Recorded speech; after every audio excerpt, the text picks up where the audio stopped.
Seigneur soit sur votre vie. Voilà, nous sommes le vendredi 1er juin 2018 et voilà, le Seigneur me met à cœur de vous partager une courte exhortation. Alléluia, Père, au nom de Yeshua, que ton nom soit béni, glorifié. Merci pour ta parole, merci pour l'épée de ta parole qui brise nos chaînes.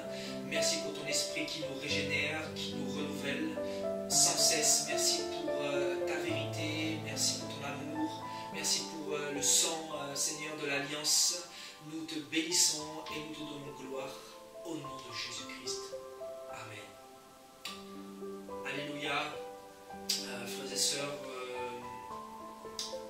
le monde, comme vous le savez, est frappé de plein fouet par la maladie. Et nous retrouvons notamment une des maladies qui frappe le plus, qui s'appelle le cancer.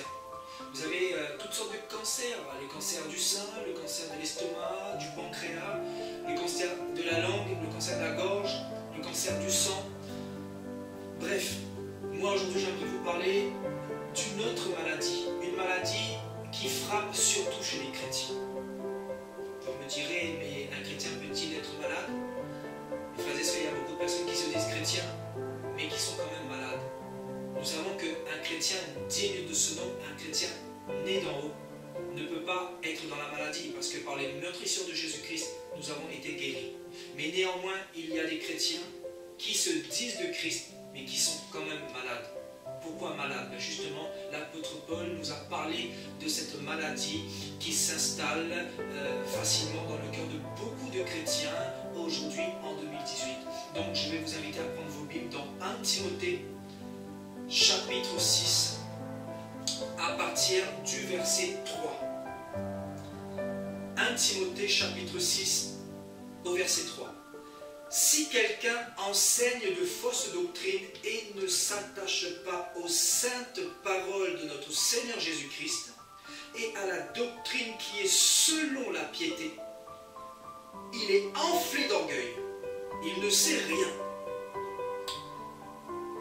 Il a la maladie des questions oiseuses et des disputes de mots, d'où naissent l'envie, les querelles, les calomnies, les vaines discussions d'hommes corrompus d'entendement, les mauvais soupçons, croyant que la vérité est une source de gain. Effectivement, ici l'apôtre Paul nous parle justement de cette maladie. Et il va nous dire, si quelqu'un ne s'attache pas aux saines paroles et à la doctrine du Seigneur qui est selon la piété véritable, donc cette piété, bien évidemment, c'est le respect que nous devons avoir envers le Seigneur, c'est-à-dire une vie de sanctification, une vie d'obéissance, une vie hors du péché, une vie détachée du péché, une vie consacrée à Jésus-Christ, parce que nous savons que Jésus est saint. Et celui qui veut rentrer dans le royaume des cieux doit être saint comme Jésus est saint. Parce que nous savons que dans le royaume des cieux n'entrent pas les pécheurs, frères et sœurs. Amen. Donc la doctrine de Jésus-Christ, c'est pour nous sanctifier, nous laver, nous purifier par cette eau de la parole dont nous parle Éphésiens chapitre 5 à partir du verset 25. Alléluia. Et Paul va nous dire que les personnes qui ne s'attachent pas à la sainte doctrine sont enflées d'orgueil, littéralement sont opposants à la parole de Dieu. Et qu'ils ne savent rien. Et justement, animés par cet orgueil, ils ont la maladie des questions oiseuses. Donc Paul nous dit qu'ils ont cette maladie des disputes de mots, des questions oiseuses. Et justement, le terme oiseuse ici signifie qui ne mène à rien, qui est inutile. Des comportements pour nous faire perdre notre temps. Donc il y a des personnes qui se disent chrétiens, qui font profession de connaître Dieu, mais quand on regarde leur comportement, qui ne mènent à rien, leurs discours qui sont vains, qui sont chargés de distractions inutiles, nous comprenons que ces personnes-là sont malades. Et Paul, justement, nous parle de cette caractéristique de malade. Paul nous dit que ces chrétiens-là, qui sont dans des questions oseuses et dans des disputes de mots, font naître l'envie, les querelles, les calomnies, les mauvais soupçons et les discours vains corrompus d'entendement. Et quand nous voyons le monde chrétien aujourd'hui en 2018, nous retrouvons ce que Paul est en train de dire ici. Beaucoup de chrétiens sont malades parce qu'ils sont dans la distraction, dans les querelles, dans les calomnies. Ils sont en train de se critiquer les uns les autres, en train de se calomnier les uns les autres, en train de se distraire, en train de se divertir, en train de faire des selfies, en train d'alimenter toutes sortes de discours, toutes sortes de doctrines pour perdre du temps littéralement. Et Paul disait, rachetez le temps, car les jours sont mauvais. Plus nous allons avancer dans le temps, plus les jours vont devenir mauvais. C'est pour cela que nous devons racheter le temps. Parce qu'en réalité, nous n'avons pas de temps à perdre. Parce que le Seigneur peut revenir à n'importe quel moment. Parce que nous savons que nous sommes à la fin de la fin, frères et sœurs. Et qu'il ne reste plus de temps dans l'horloge prophétique du Seigneur Jésus-Christ. Alléluia. Mais malheureusement, beaucoup de chrétiens ne comprennent pas ces choses-là. Beaucoup se disent chrétiens, mais on se dit pourquoi? Pourquoi sont-ils chrétiens? Sont-ils chrétiens pour se préparer, pour se dépouiller tous les jours du péché, des comportements impies qui ne glorifient pas Dieu, de se dépouiller de la calomnie, des querelles, de la médisance, ou sont-ils chrétiens pour se préparer, pour se revêtir des œuvres de la justice? On se pose des questions et nous nous retrouvons avec deux caractéristiques de chrétiens. Vous avez ceux qui alimentent les discussions vaines, les vains discours, qui sont dans les calomnies, dans les critiques, dans les murmures, qui font des vidéos pour critiquer les uns et les autres. Et vous avez ceux qui se préparent en conséquence, ceux qui se retirent dans le désert, ceux qui font comme Jean-Baptiste, qui vont dans la présence de Dieu, qui vont essayer de rechercher le Seigneur, qui ont une relation par la prière, qui ont une relation en esprit et en vérité avec leur Seigneur, qui ont une relation par la méditation quotidienne de la parole de Dieu. Donc vous avez bel et bien deux postérités. Donc ce message bien évidemment s'adresse à ceux qui sont destinés au royaume des cieux. Parce que ceux qui ne sont pas destinés au royaume des cieux ne vont jamais changer d'attitude, mais continueront à manifester la chair, les œuvres de la chair, qui sont évidentes. Les querelles, les médisances, les calomnies, les critiques, le péché, l'iniquité. Et nous savons que plus le temps va passer, plus l'iniquité va grandir, plus l'amour va se refroidir, et c'est ce que nous dit la parole de Dieu. Plus nous nous rapprochons de la fin, plus Satan vient refroidir l'amour dans nos cœurs, plus Satan vient nous divertir, plus Satan vient nous plonger dans la distraction. Nous savons que les chrétiens baignent dans la distraction aujourd'hui. Malheureusement, les chrétiens, pour 90%, sont aussi plongés dans la distraction au lieu d'avoir une relation avec le Seigneur personnel.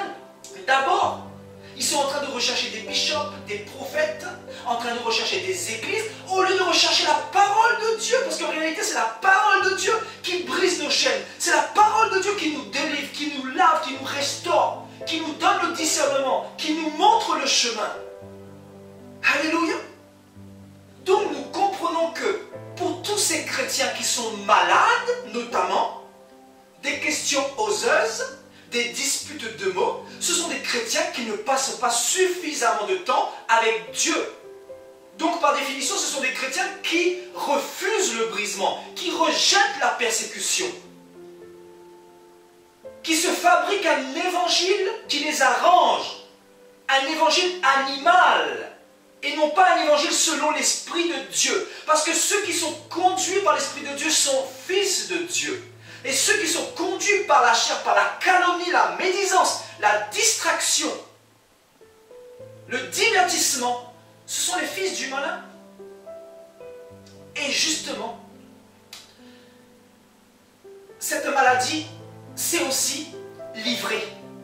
C'est la semence que l'ennemi veut planter en nous, afin de voler notre temps, afin d'occuper notre temps, afin d'occuper nos pensées également, pour nous faire rater l'enlèvement de l'Église.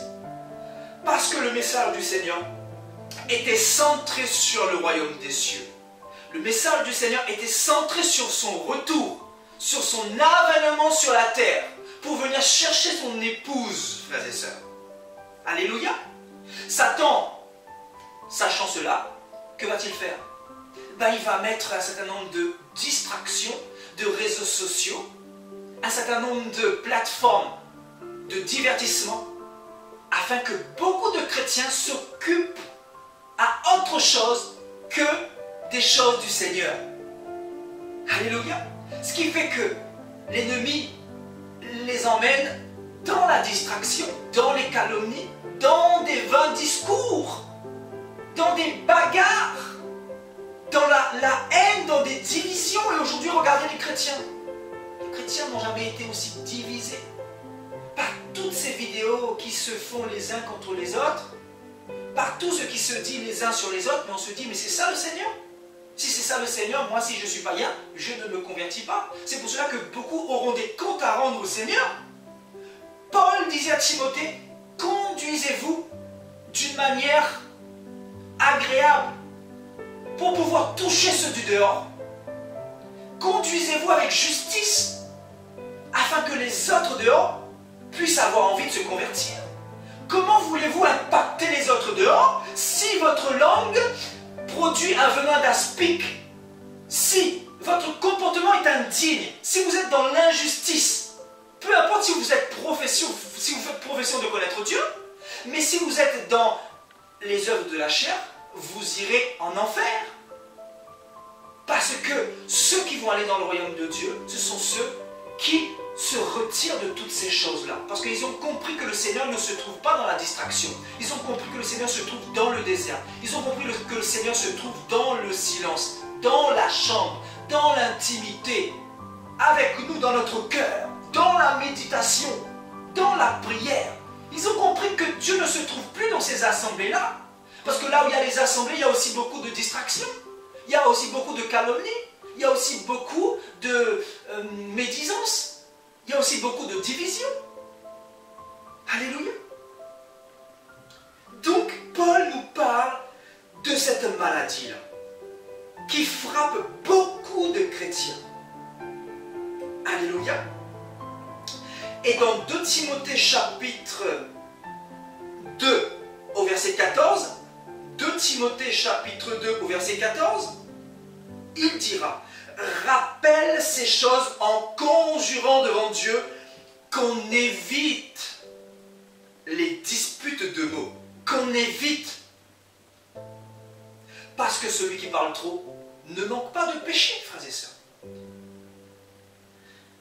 Qu'on évite les disputes de mots qui ne servent qu'à la ruine de ceux qui écoutent, qui ne servent qu'à la perdition de ceux qui écoutent. Efforce-toi de te présenter devant Dieu comme un homme éprouvé, un ouvrier qui n'a point à rougir, qui dispense droitement la parole de la vérité. Évite les discours vains et profanes, car ceux qui les tiennent avanceront toujours plus dans l'impiété, et leur parole rongera comme la gangrène.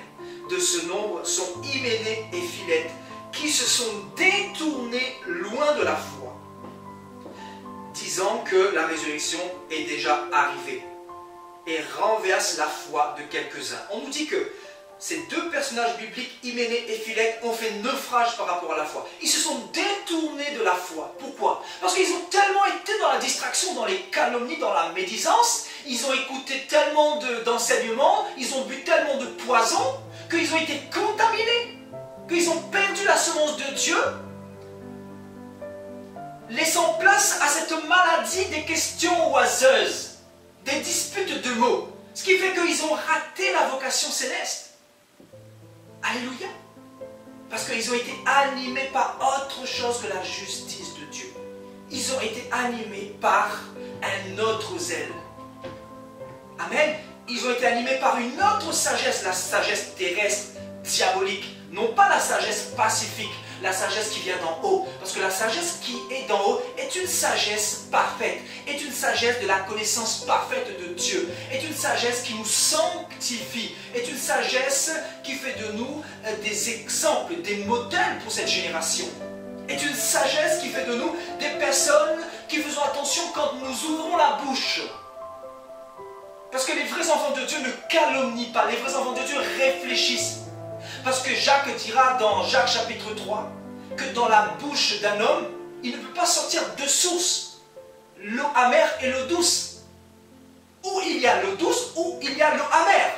S'il y a deux sources qui sortent de la bouche d'un chrétien, c'est que ce chrétien-là est paganisé. Ce chrétien est mélangé. Ce chrétien appartient à Jésus et au diable à la fois. Et nous savons qu'on ne peut pas s'asseoir sur deux chaises. Parce que si nous sommes dans cette configuration, nous appartenons au diable. Parce que Jésus-Christ est un Dieu jaloux. Et il nous veut pour lui tout seul. C'est-à-dire dans la consécration, dans la sainteté, dans la sanctification, dans la préparation en vue des noces de l'agneau. Alléluia. Donc, Paul dit qu'on évite les disputes de mots qui ne servent qu'à la ruine de ceux qui écoutent.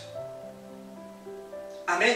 Et on nous dit que tous ceux qui sont dans ces discours vains et profanes avanceront toujours plus dans le péché, dans l'impiété, dans le dérèglement, dans la folie, dans l'égarement, égarés eux-mêmes et égarant les autres frères et sœurs. Alléluia. Nous allons partir dans Tite chapitre 3. Tite chapitre 3, à partir du verset 8. Cette parole est certaine et je veux que tu affirmes ces choses, afin que ceux qui ont cru en Dieu s'appliquent à pratiquer de bonnes œuvres. Voilà ce que Dieu attend de nous. Que nous pratiquions de bonnes œuvres, en action et en vérité, que nous n'aimions pas seulement avec la langue, mais aussi en action et en vérité, et que nous mettions de côté tout ce qui n'est pas pour sa gloire, c'est-à-dire le péché, la calomnie, la médisance, les discours, les bavardages inutiles, les blablabla à longueur de journée, frères et sœurs. Voilà ce qui est bon et utile aux hommes. Mais évite les discussions folles, les généalogies, les querelles, les disputes, car elles sont inutiles et vaines. Éloigne de toi, après un premier et un second avertissement, celui qui provoque des divisions. Sache qu'un homme de cette espèce est perverti et qu'il pêche en se condamnant lui-même. Donc Paul va dire à Tite qu'un homme de la sorte est perverti et qu'il pêche en se condamnant lui-même. Alléluia. Donc nous devons nous éloigner de ces personnes-là.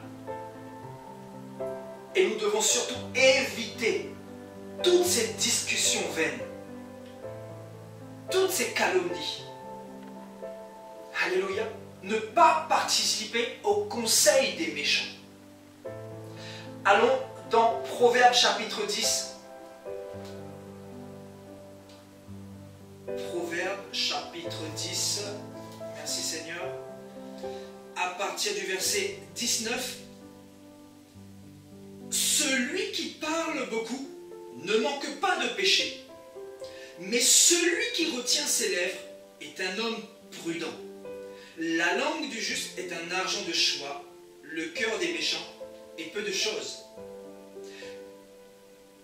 Les lèvres du juste dirigent beaucoup d'hommes, et les insensés meurent par défaut de raison. Donc, celui qui parle beaucoup ne manque pas de péché. tenons-nous, frères et sœurs, ayons de la retenue. Demandons à Dieu de nous donner de la sagesse pour nous retenir, pour nous retirer, pour réfléchir avant de parler. Parce que l'homme, de par sa nature charnelle, de par sa nature pécheresse, il a tendance à parler, à participer aux futilités, à la vanité, à participer à des choses qui, la plupart du temps, ne glorifient pas Dieu. Alléluia. Donc, abstenons-nous de ces choses. Et 1 Corinthiens chapitre 10 nous dira...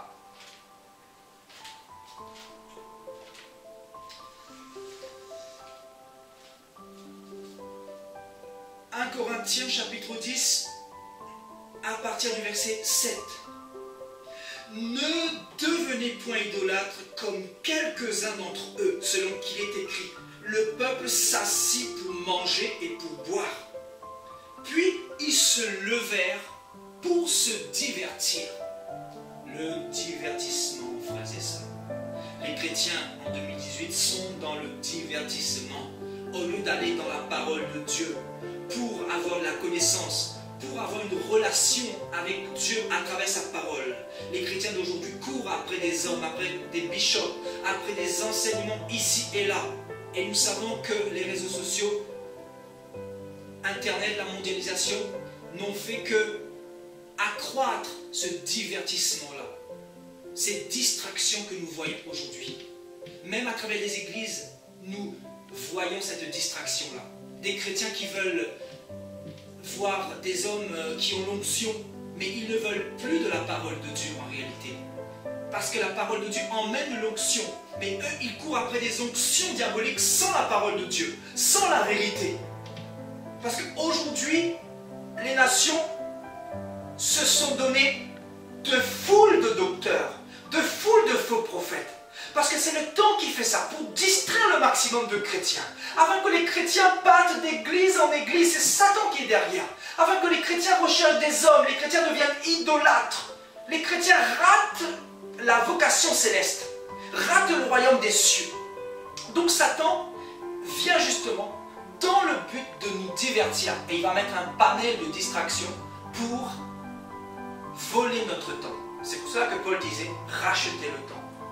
Car les jours sont mauvais, très mauvais même, frères et sœurs. Et dans 1 Corinthiens 7, à partir du verset 35, je dis cela dans votre intérêt. Ce n'est pas pour vous prendre au piège, c'est pour vous porter à ce qui est bien séant et propre à vous attacher au Seigneur, sans distraction. Alléluia. Frères et sœurs, nous n'avons plus le temps. C'est pour cela que Paul nous donne ce message, afin que nous puissions nous attacher au Seigneur sans distraction. Parce que, frères et sœurs, nous sommes dans cette période de distraction, de divertissement. Regardez le nombre de chrétiens qui sont distraits au lieu de se préparer. Parce qu'en réalité, ils ne savent pas la saison dans laquelle nous sommes. Nous sommes dans la saison de l'enlèvement de l'Église. L'Église peut partir n'importe quel moment. C'est pour cela qu'il faut se préparer, il faut se sanctifier. Que celui qui se sanctifie encore. Que celui qui se distrait, qui se divertit davantage. Parce que nous n'avons plus le temps. C'est le truc qui est en train de se faire. Le Seigneur est en train de séparer le blé de l'ivraie. Le Seigneur est en train de séparer les boucs des brebis. Les vrais chrétiens des faux chrétiens hypocrites. Le Seigneur est en train de révéler les cœurs de plus en plus. Donc, positionne-toi aujourd'hui. Si ton cœur est plus vers le monde, c'est que tu n'es pas prêt. Si tu passes plus de temps dans les réseaux sociaux que dans la parole de Dieu, que dans la présence de Dieu, que dans la prière, que dans la méditation quotidienne de la parole de Dieu, c'est que tu as un problème, c'est que tu peux rater l'enlèvement si Jésus-Christ revient. Est-ce que tu aimes plus le péché que Dieu? Quel est l'état de ton cœur? Comment Dieu voit ton cœur aujourd'hui quand il te regarde? Est-ce que tu t'examines pour savoir si tu es dans la vérité? Les vrais enfants de Dieu jouent carte sur table. Ils ne veulent pas jouer un rôle. Ils viennent tels qu'ils sont. Et ils sont sincères parce qu'ils veulent aller au ciel. Parce qu'ils veulent être délivrés de ce monde. Parce qu'ils n'en peuvent plus du péché, de l'impiété. Parce qu'ils n'en peuvent plus de tout ce qui règne dans ce monde, de l'hypocrisie manifeste chez les chrétiens. Qui sont malades, mais au lieu de rechercher la délivrance à travers la parole de Dieu, à travers les Saintes Écritures, ben, ils sont en train de rechercher des hommes, des bishops, ils sont en train de rechercher des gourous, ils sont en train de rechercher des manipulateurs. Ce qui fait qu'ils se font tondre, ce qui fait qu'ils se font dépouiller, ce qui fait que voilà, ils sont toujours déçus et ils ne comprennent toujours pas. Parce qu'en réalité, le Seigneur veut avoir une relation sincère avec eux, de père à fils et de père à fille, mais eux, ils veulent des médiateurs. Ils veulent qu'il y ait des prophètes entre eux et Dieu.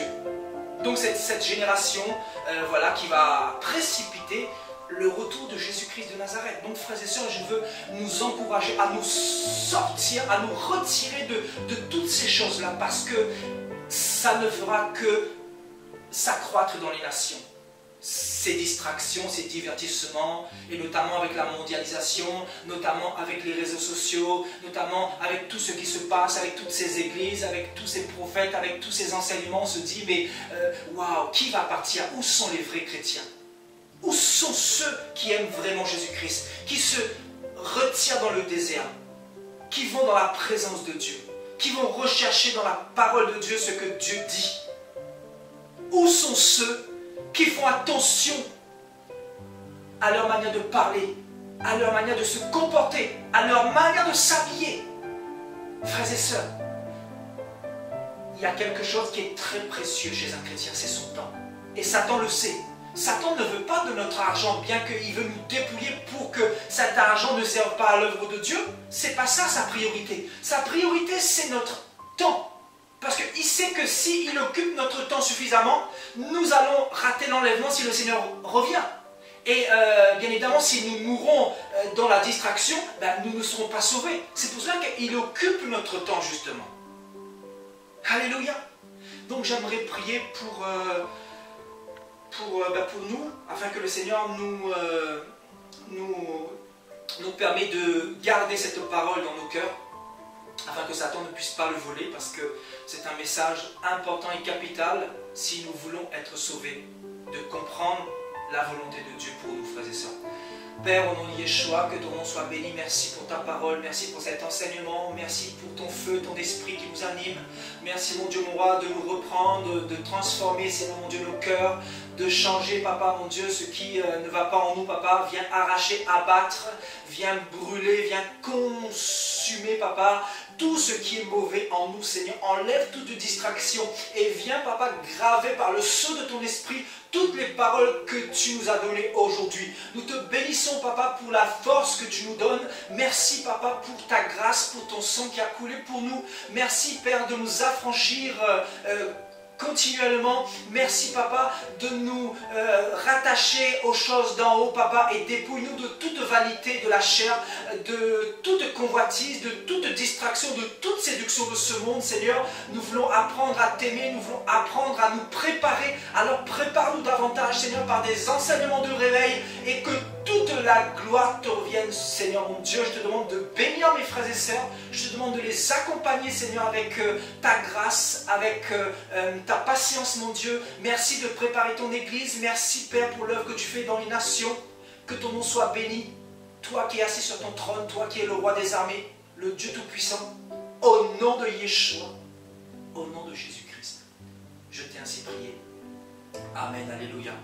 Frères et sœurs, j'espère que vous avez été édifiés par cette exhortation. Je vous donnerai rendez-vous samedi à partir de 21 h pour notre enseignement, donc demain soir. Alléluia. Et voilà, je vous dis à bientôt, bonne soirée.